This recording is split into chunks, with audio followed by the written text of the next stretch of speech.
بيبدأ الفيلم مع مارتن وهو واقف في الجراج مع أبوه وأمه عشان بيصلحوا العربية، وفجأة الكلب بيجري من جنب مارتن. لما يطلع يجري وراه عشان يجيبه ويسمع صوت أمه وأبوه وهما بيصرخوا لأن كان في حاجة بتهاجمهم، وأمه بتقول له اهرب يا مارتن.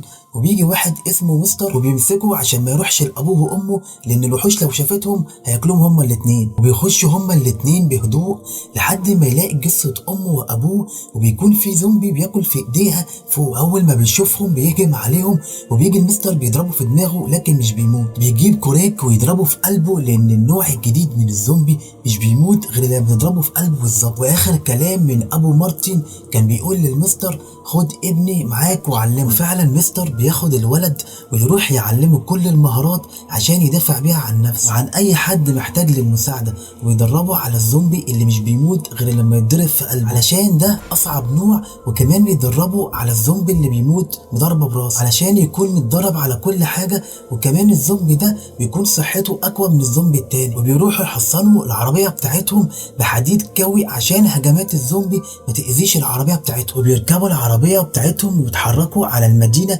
ولكن في لجنه شعبيه بتوقف. بيجوا يتنمروا على المستر ويجي يقول له هو انت بقى اللي بتقتل الزومبي؟ المستر بيقول له انا حتى بقلع سنانهم بعد ما بقتلهم. الراجل بيتصدم وبيقول لهم دخلوهم المدينه يا جماعه. وبيدخلوا سوبر ماركت والموظف يقول لهم خدوا اللي انتوا عايزينه لان كل حاجه مجاني. وهنا مارتن بيقول له طب اديني بقى البان، ففعلا بيديله البان. وبعدين الموظف قال له انت رايح فين؟ بيقول له انا رايح عدن الجديده عشان ما فيهاش اي زومبي هناك. ولكن الموظف قال له ده كل اصحابي راحوا هناك بيشتكوا ان في هناك زومبي كتير قوي. لكن مارتن والمستر بيكملوا طريقهم لعدن الجديده من غير مشاكل. وهما ماشيين في الطريق بيشوفوا راهبه بتجري من اتنين متحرشين وكمان زومبي.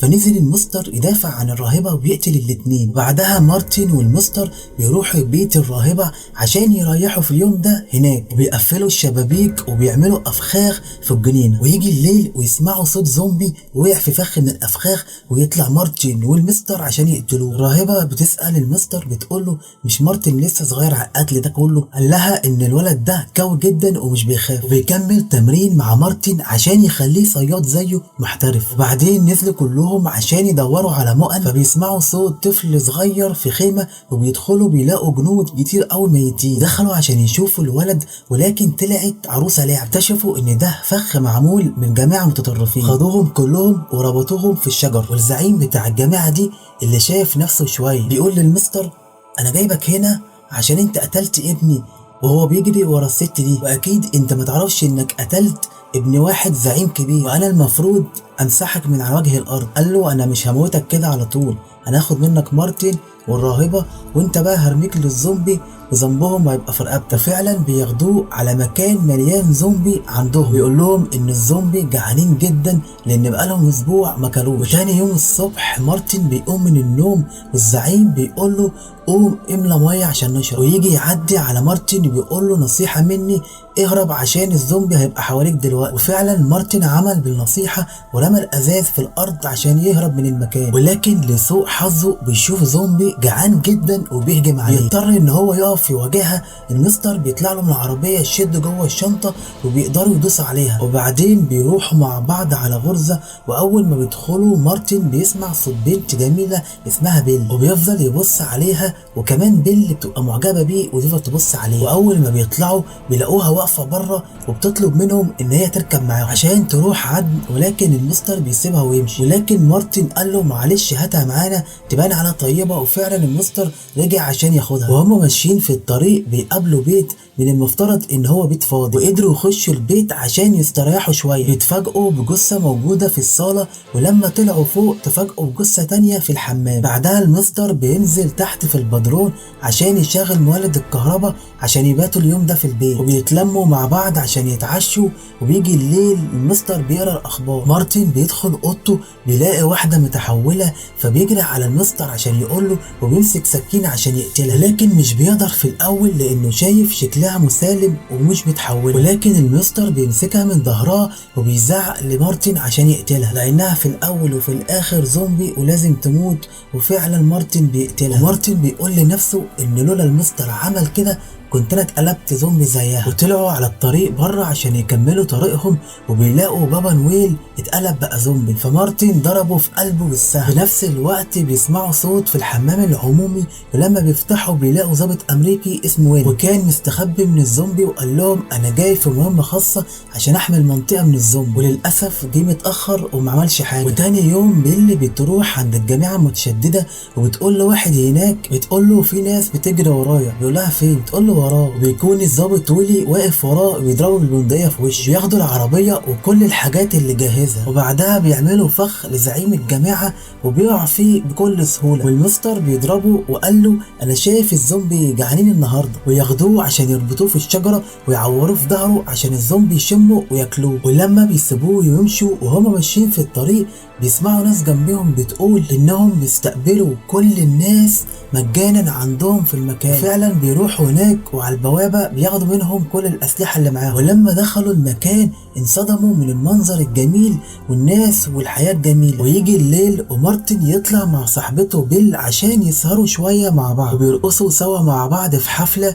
ويجي ويلي بيرقص مع ست عجوزه، وكمان المستر بياخد بنت صغيره عشان يرقص معاها. ويجي يشوف الراهبه لسه عايشه وانها قدرت تهرب من الجماعات الارهابيه. وفجاه كده تيجي طياره من الجماعات المتطرفه ترمي عليهم زومبي من فوق، والليله السعيده بتكون ليله كلها دم في دم. دخلوا استخبوا جوه البيت، ولكن الست العجوزه اللي كانت بترقص مع ويلي كان اخر يوم من حياته، وفضل الكل زعلان وبيعيط عليها لانها كانت ست طيبه جدا. وتاني يوم المستر واصحابه ماشيين من المكان، رئيس المكان قال له خليك معانا عشان تحمينا، ولكن المستر شاف ان هو اتعض ومستحيل يقعد معاه، وخرجوا من هناك بالعربيه عشان يروحوا عدو. ولكن العربيه بتعطل في الطريق وبتجيب اخرها، تعطل منهم في الطريق وبيكملوا ماشي على رجليهم. لكن كل شويه بيل بتتعب في الطريق لان الطريق طويل جدا عليهم، كل شويه بيقفوا عشان يطمنوا عليها. والمستر كان بيقول لمارتن انه ما كانش عايزها من حال الاول